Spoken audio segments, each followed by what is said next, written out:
equipment done? Oh, there, it's green. Green, you gotta Okay. push it harder. Okay. Welcome to the May 911 Emergency Service Board meeting. Angela, will you call the roll, please? God dang it. Take me out. Yeah. Travesty at the 911 meeting. Yeah. Already. Oh, this one's going downhill fast. That's live. I'm sorry. That's all right. All right. Daryl Paul. Keep us Oh, man. I'm old enough. Flood in the 911. These include minutes. Yeah. Getting started. Hallett spills coffee. Blue jeans, coffee was hurt. There's a trash can, I think, over there behind you. Yeah. Leave it to Hallett. Can't Howard, take you're you gonna anywhere, have to Howard. buy one with a spill-proof cup. I need a sippy cup. There's a trash can right behind you, so don't. Camera side. I have a lid on mine there. You're gonna get, Did it get? Oh, did it? Oh gosh, it got it too. Dang it.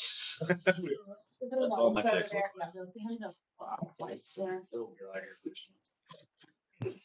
Well, you know, we like to keep it exciting. Interesting. Yeah. You want more Don't coffee? step back, that's right. I think that was it on the coffee, and it was. Oh, was it? Was there no more in there? Can we make another one? Oh, he's got a little bit. He salvaged a bit. Yeah, it's like.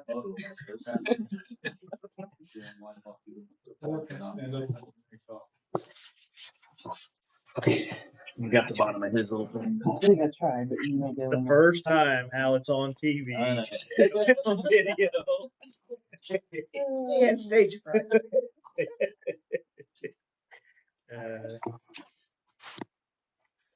Okay. Okay, so Back to I business. have Jamie, Dave, Yep. Art, Bart, here. Deb and Doug are. Yeah, okay. You need another one to dry? Are you good? I think we're good. Okay, next thing on the agenda is the consent agenda. Those were all sent to us. Has everyone had a chance to look over everything? Yes. Anybody have any questions? If not, I would entertain a motion to accept the consent agenda. as I'll make a presented. motion to approve the consent agenda. Thank you. And Art. second, all in favor? Art? Art, second. Yes, okay, and Jamie, yeah, Yes, ma'am. okay. Okay, the next thing is when we get cleaned up here is Michelle's director's reports.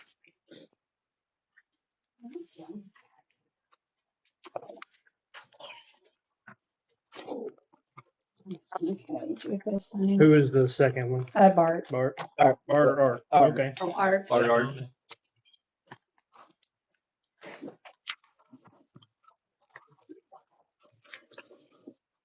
Yes. Let me get this off Here. I'm with Rob. here. No, you're fine. I just have too many piles going on.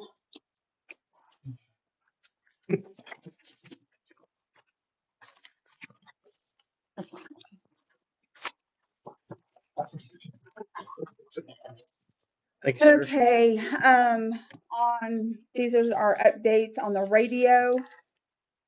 Mike with A&W came down, him and Jerry, they went out to the Hazel Green area.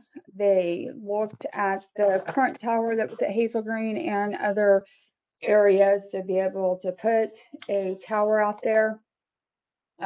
He is going to run some studies of the area, the geographical, that way they can compare it to how things are now versus if they put another antenna or a tower up. Because they did say it'll have to require a new antenna because the one that's currently there won't support a 20-foot antenna to go on it. He did say that it would be a while before he could get that study back to us. They're really busy right now, but he would get it to us as soon as we could. And I told him it's just something that we're inquiring on. It didn't have like any rush. to it.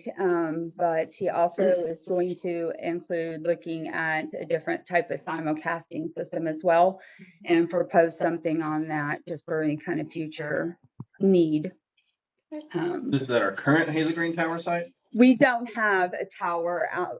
Hazel Green has their own tower out there at the fire station.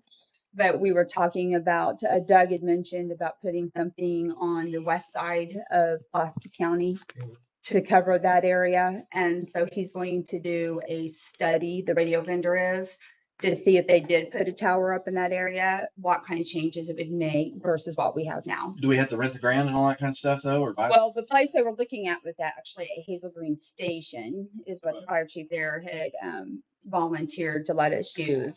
But the current tower that's there will not support the antenna that would be needed.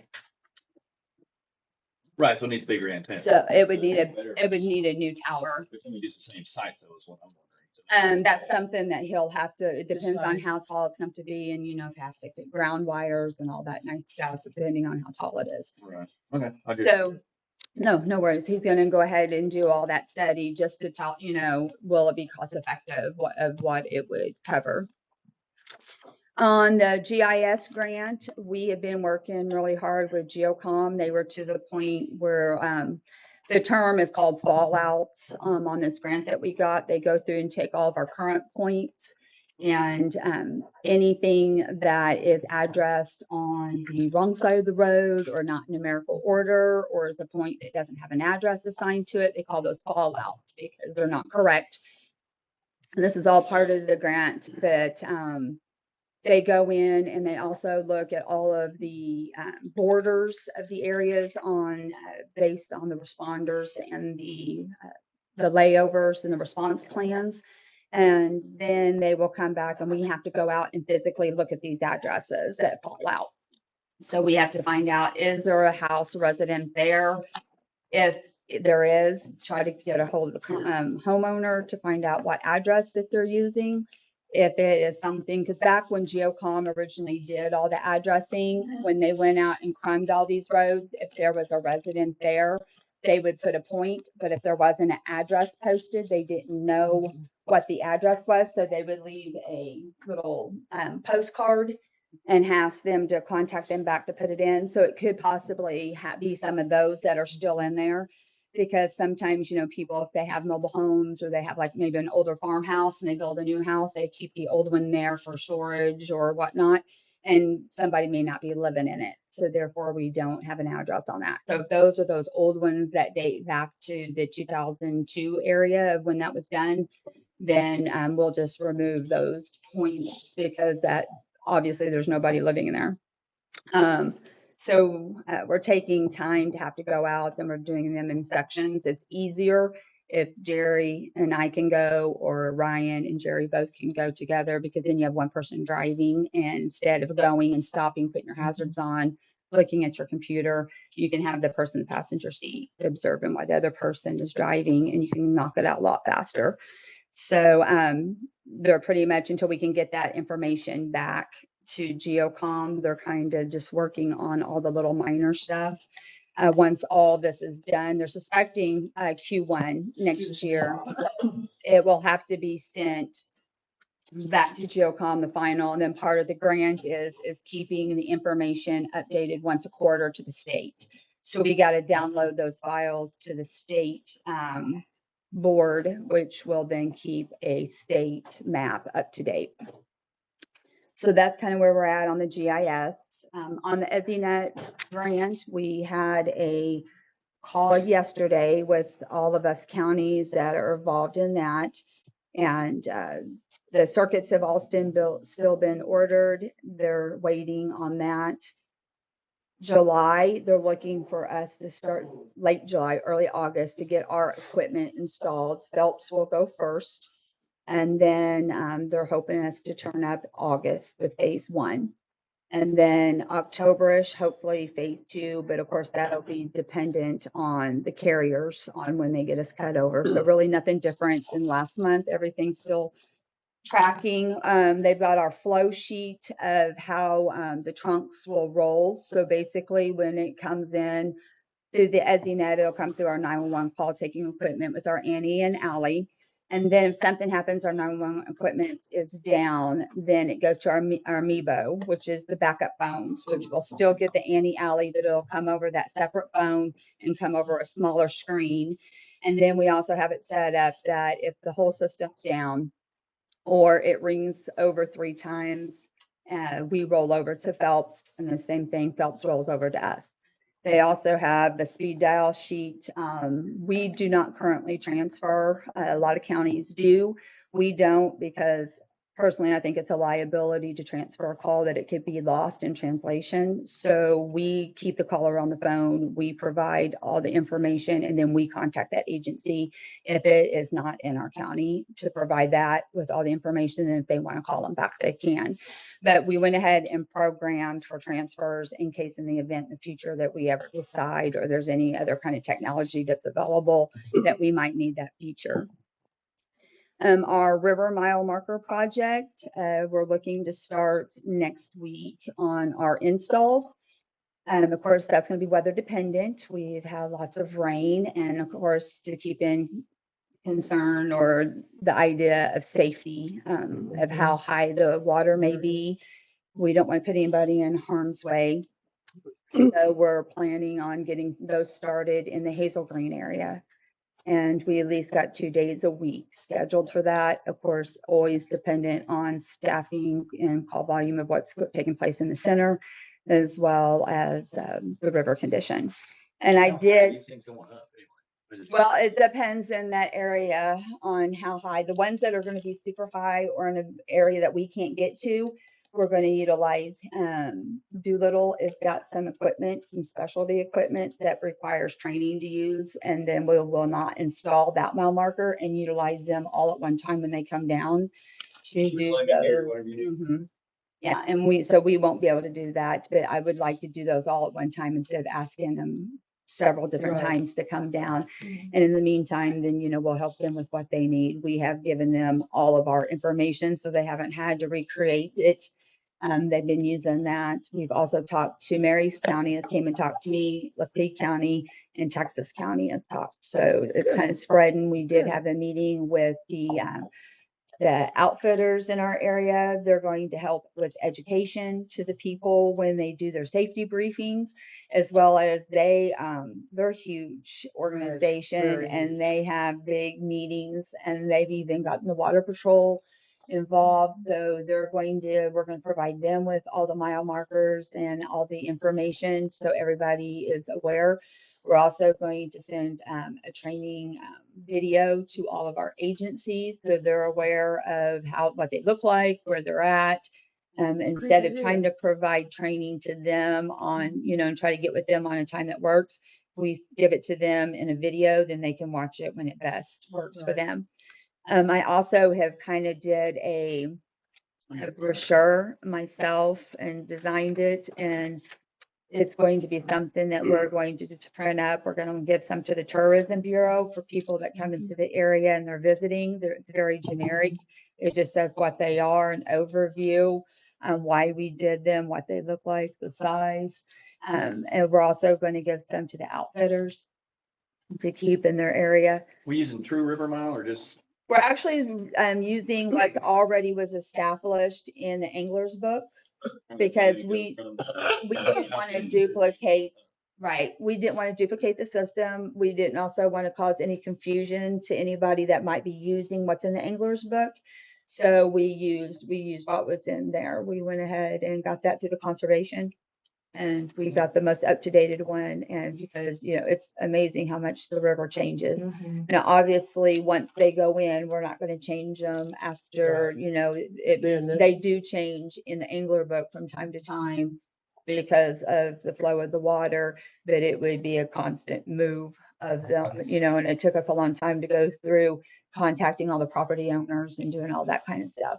So we're hoping to get all that started. The goal is to do all the targeted areas first, which is where majority of the float trips take place. Those are the most traveled. Hopefully to get those all done by July. and then go back through the rest of the summer and get the other areas that are, we will do, we had already talked to Laclede, we are going to go ahead, there's an area on the Gasconade that is in Pulaski, then it goes up into Laclede, then comes right back into Pulaski. We're going to go ahead and continue those because there's no reason for, I think it's 3-mile markers to just leave them out. So we're just going to go ahead and get those installed. I think that updates on that. I also did receive the certified copy of Crocker's termination letter, which we talked about last month. And so it's the same thing that I read off of. It's just the actual certified. It did come. I've been talking to, I believe her name's Jessica, which is their administrator, as well as Hosea, which used to be one of their officers, is now their school resource officer. And because I have reached out to them, we still have some of their mules entries. And if we get a hit on any of those, which would be missing persons, stolen items, things like that, we have no way of verifying that information. So I sent him a list of everything that we had entered so he can go and pull those cases, and then we will contact the Highway Patrol. They can go in with one keystroke and clear them all and re-enter them. Actually, they won't clear them. They'll just change the ORI to the entering agency that's going to host those. But So did they get rid of their ORI number? I'm not sure if they've kept it or Okay. how, It just won't be active. I'm not familiar with how all that works, because Okay. if city, if there is no more city police in Crocker, do they have to turn all those reports over to them? They have to make them their reports, and does it have to become whoever's taken them reports? I don't know. That's outside my knowledge base, but I know that we won't be able to keep them because we have no way of verifying or validating. Okay. So I did reach out to Chris Parr. He's up within the mule system, and asked him, got his advice on the next step to do, because I just worry that the longer we sit on them, that eventually, I've told my staff, if one comes through, you're not going to be able to verify it because we don't have any way to do so. We also got our renewal of MOA with Fort Leonard Wood on the equipment, loaner equipment, I guess is the best terminology to use. So I think they set it up for every 4 years. And this one's to 2036. And the reason we went ahead and changed it is because when we incorporated the Monaco screens at each workstation, instead of having the one, Fort Leonard Wood provided all those monitors. So they needed to be added to this, as well as the cabling system and the switches to make them work, because it comes in on one system, but then it is displayed on all 4 positions.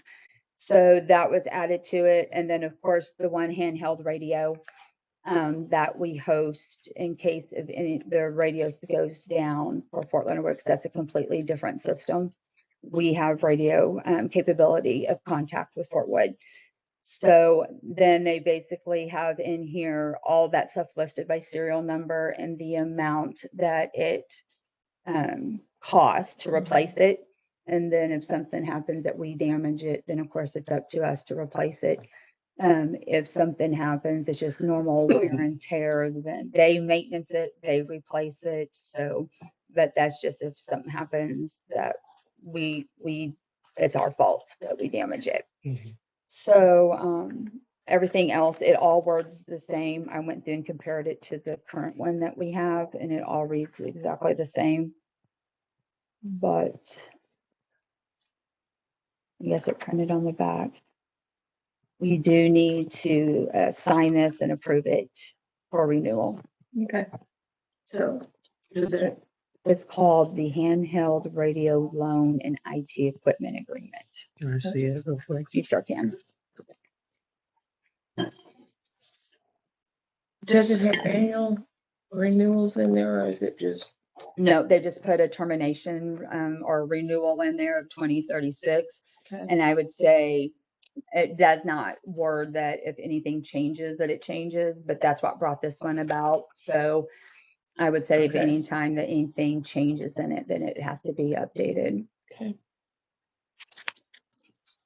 Does anyone else have any questions on that agreement? I'll make a motion. We Okay. approve the handheld radio loan and IT equipment agreement. Thank you. Second. Second, Mark. Okay. Okay, we'll do a roll call vote, please. Jamie? Aye. Art? Aye. Dave? Aye. Art? Okay. Motion carries. Thank you. I do need you to sign.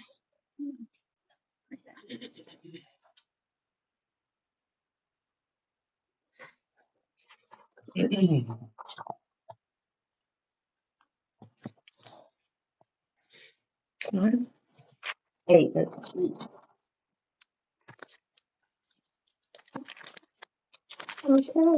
As far as our staffing, our Hannah has came out of training and she has been released to work on her own. We still have Ariana is still in training and she still has roughly right at a month of training, but she's got all of her certifications done. She's on the radio and starting to do actual toning and radio dispatch. And I think next week she's due to start to actually take a 911 calls. Our call totals for the month of April was 2,461. That is 23 more in 2025 than April of 2024. And then we're 401 calls less in April than we were in March, which majority of those were fire. I think 86%, 214 of those were fire calls with all that high wind and the storms that we had going on. So it has, returned back Right. to its normal call. The only other thing I do have is I need to go into closed session about legal and personnel. Okay. You do have a need then to go into closed session for our SMO 610-021, Section 1 and Section 3. Do I have a motion? Make a motion, we go into closed session. Thank you, Dave. Do I have a second? Second. Thank you.